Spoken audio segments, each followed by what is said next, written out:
Hey up! We're in the right old fix, aren't we? Stick around, stay tuned, and I'll tell you why.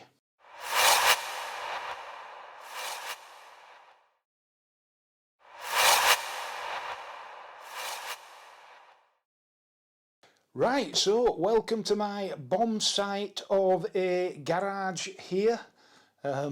Keep promising myself to tidy this place up, but never seem to be able to get round to it.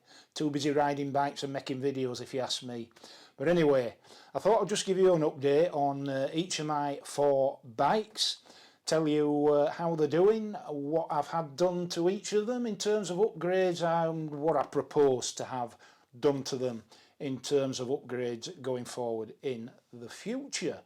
So yeah, stay tuned for that, because I'm going to be going into 1 or 2 contentious issues, like the old CF Moto 800 MT camshaft issue, and like the old BSA Gold Star quote unquote electrical issue.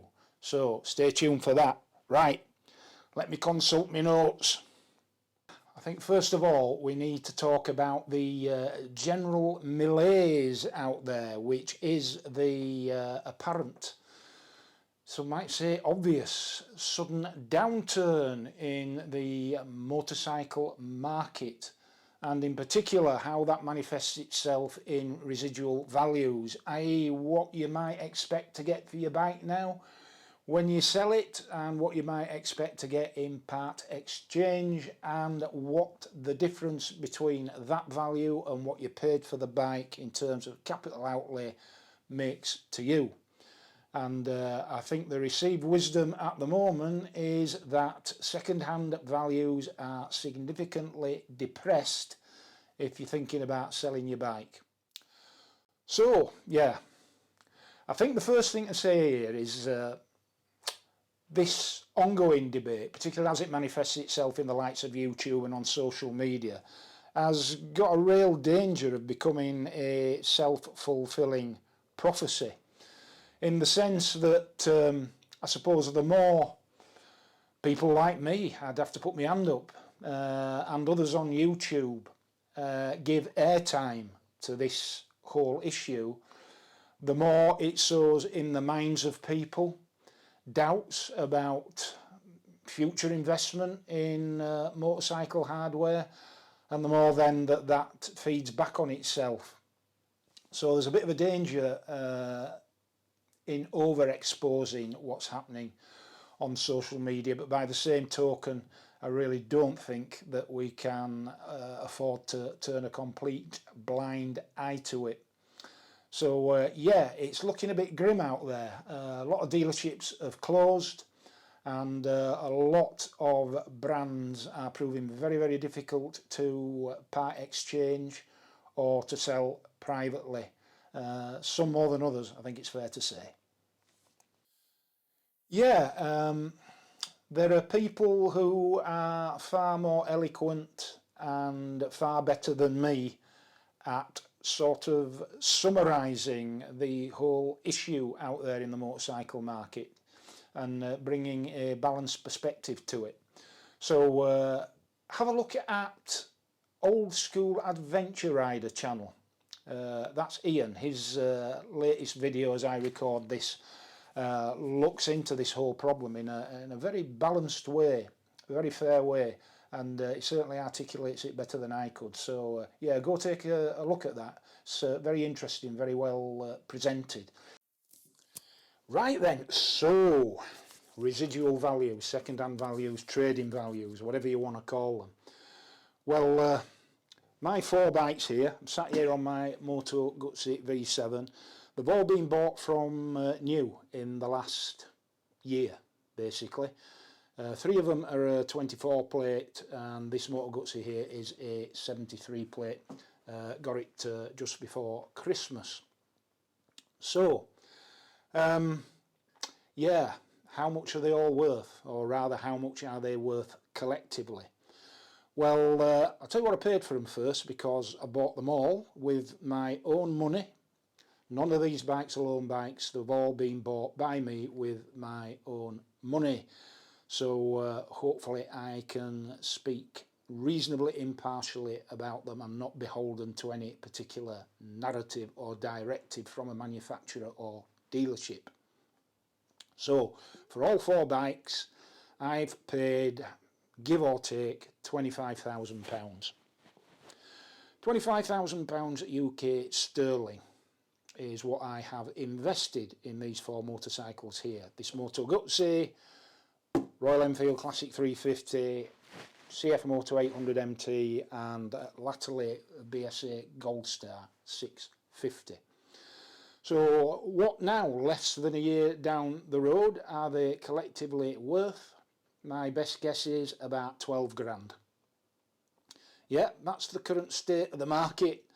I think realistically, whether selling privately or in part exchange, I'm not going to be getting much more than 12 grand. Now, that's more or less the price of a brand new Triumph Bonneville T120, just about. So on the upside, I suppose I've got 4 very different, very enjoyable bikes that I'm really fond of, representing the same capital value as a brand new Triumph Bonneville T120. Well, I know which I'd rather have.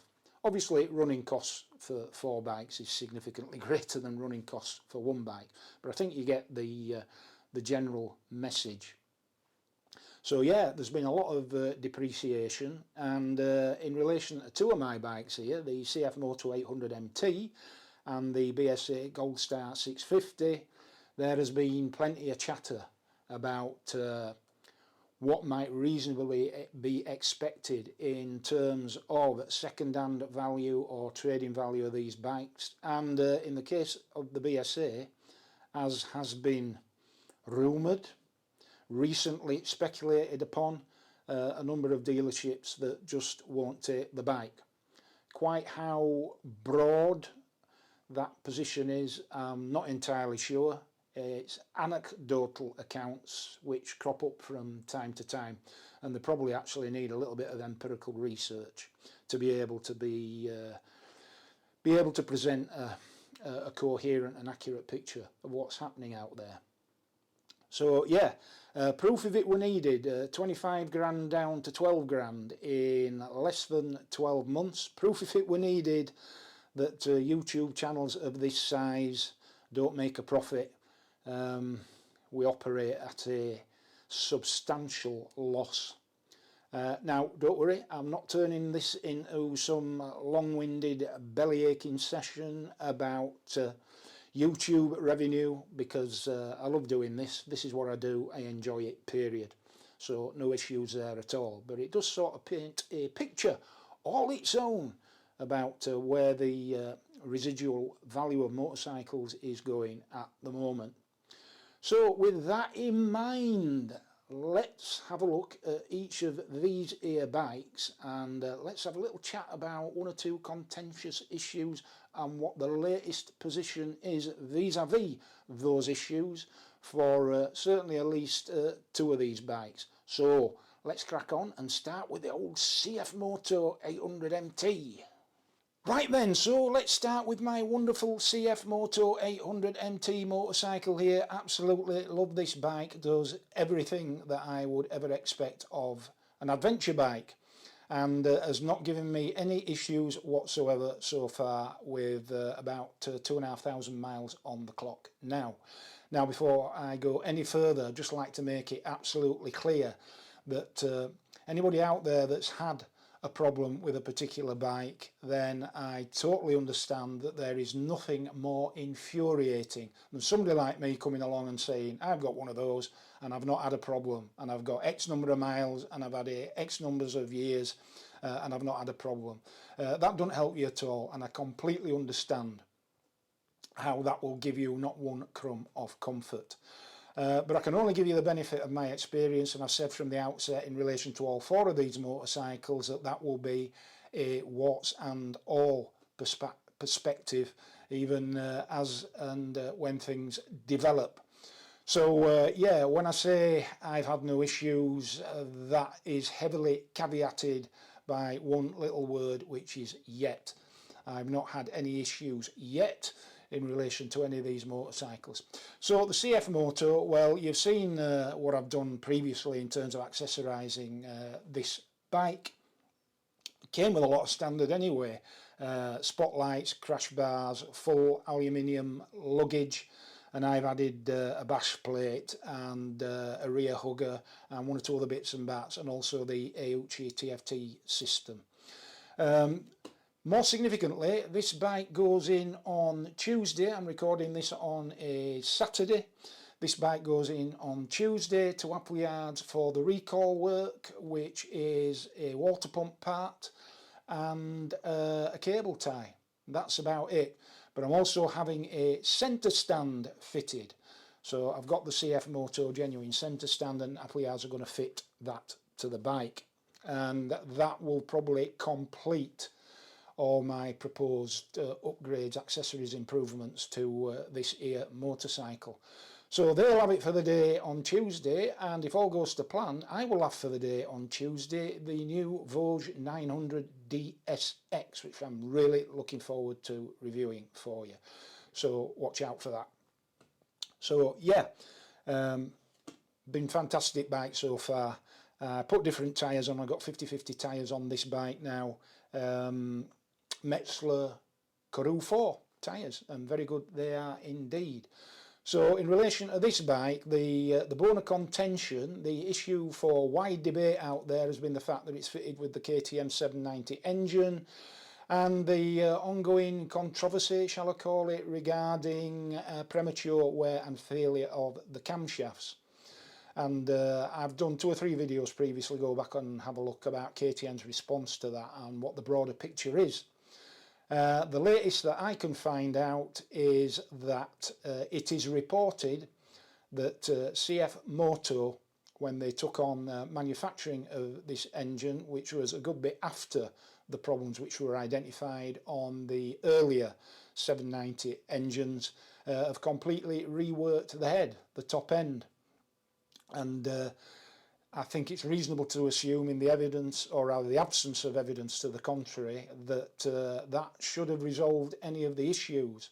It's early days, I suppose, and yeah, if there's going to be any problems along those lines, you'll be the first to know, courtesy of me. But it would appear that some significant work has been carried out by CF Motor themselves on the engines which they manufacture on behalf of KTM, and which they also fit to this motorcycle. So as it stands, I think that's a bit of good news. Okay, so that's the CF Moto. Let's move on to the old BSA Gold Star. Right, just a quick mention before we get on to the BSA Gold Star. If you would like one of these Auchi units that I have fitted to my CF Moto 800 MT and the Moto Guzzi V7 there, then if you follow the affiliate link in the description below, you will get 22% off, courtesy of me, using the promotional code TBW22, TBW22. Very, very useful bit of kit this. It gives you video recording in 1080p to the front and to the rear, constant video recording and playback. It also gives you Apple CarPlay and Android Auto, so any app that you have on your phone is replicated on the TFT screen and gives you all that functionality, including your choice of GPS, be it Apple Maps, Google Maps, or any other application you might have downloaded to your phone. It will also give you tyre pressure monitoring front and rear with relevant alarms for low pressure and temperature, and it will also give you a lot of GPS information such as elevation, longitude, latitude and things of that nature. Well worth a purchase. Right, so this is my beautiful recently acquired BSA Goldstar 650 in Highland Green. Drop dead gorgeous bike if you ask me. So in the short time that I've had this bike, I've done a couple of things, and I suppose first off, the BSA engine dresser bars that were fitted at the dealership, but subsequently and courtesy of Hitchcock's Motorcycles, I fitted these here Stadium bar end mirrors. Let me show you these. Yeah, so Stadium bar end mirrors, British made, long established company, and these are big improvement on the previous OEM arrangement. They extend in and out according to your preferred position, and can be tucked in,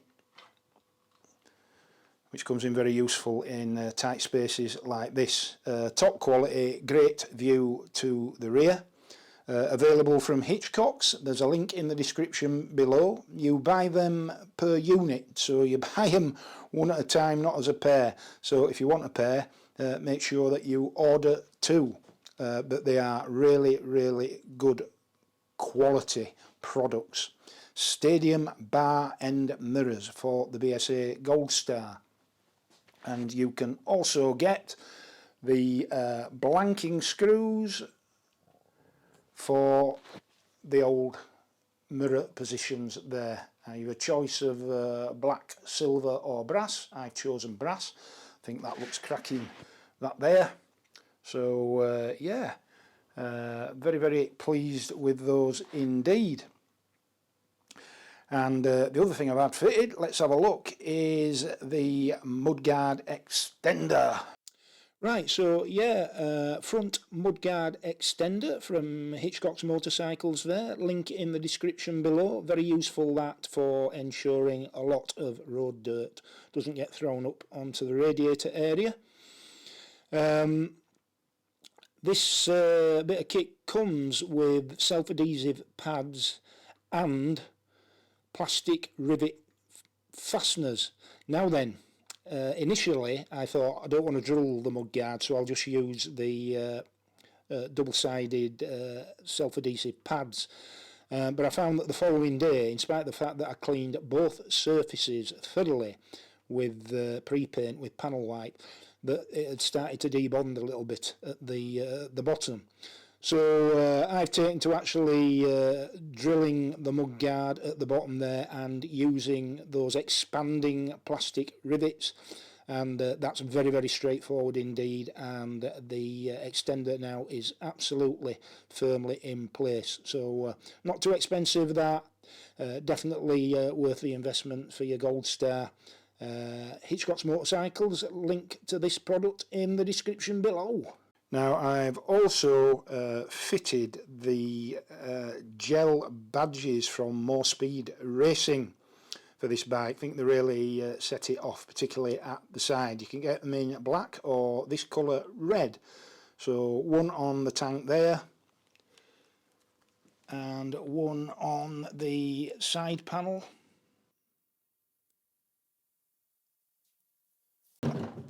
And on the other side.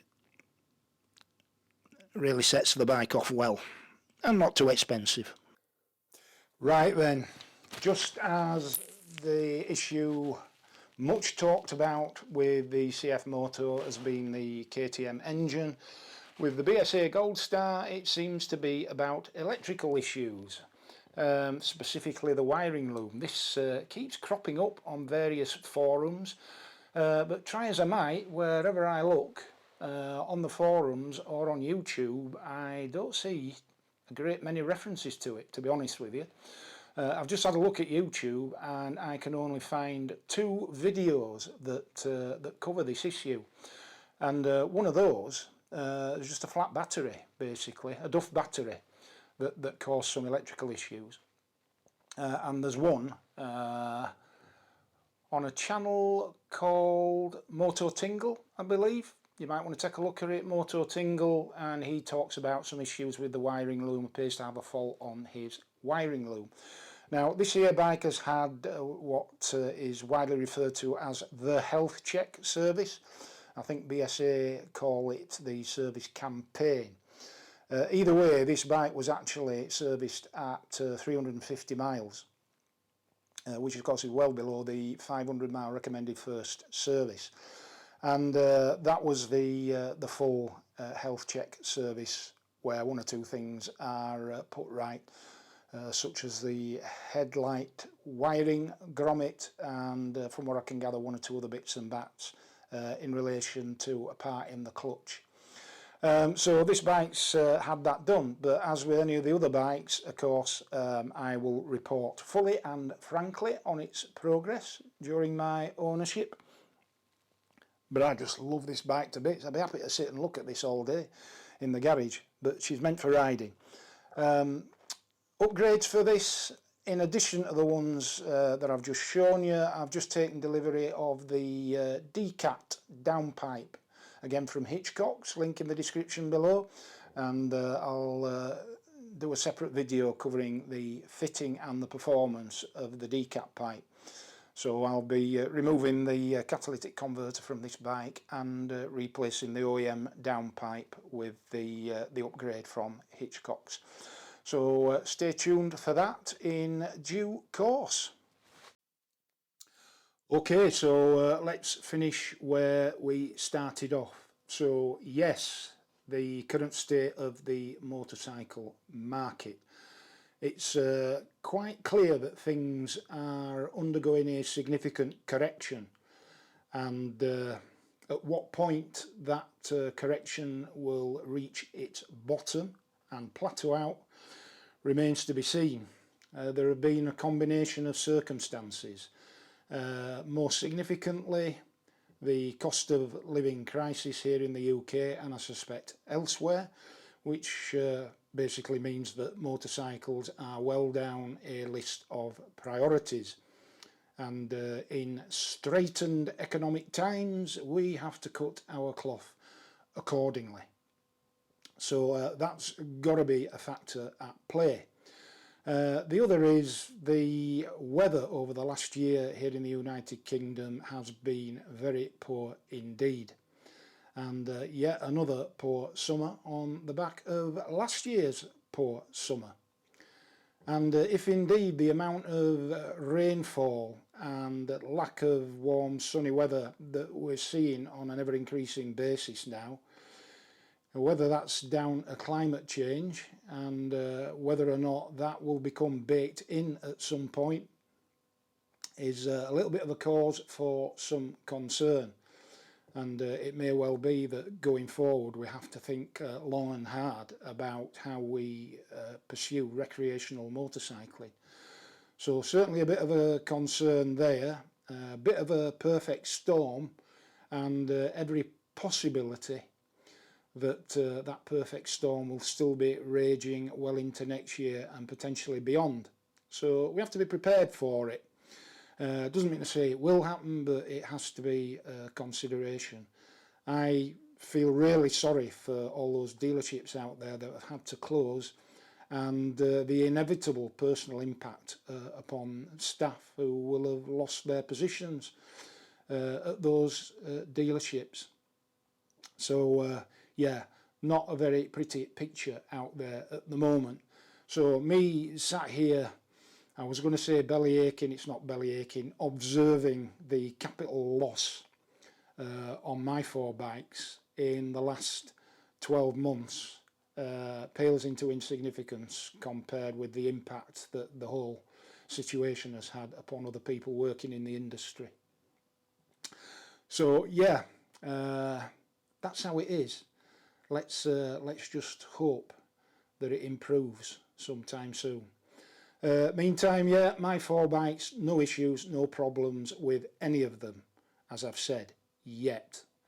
And you'll be the first to know if there are any. So yeah, I hope that was of some interest to you. If it was, please give me a big thumbs up.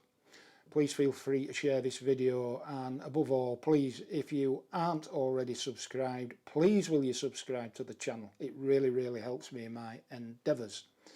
Okay, that's it for today. So until the next time, and in the meantime, ride safe, be kind, and I'll see thee.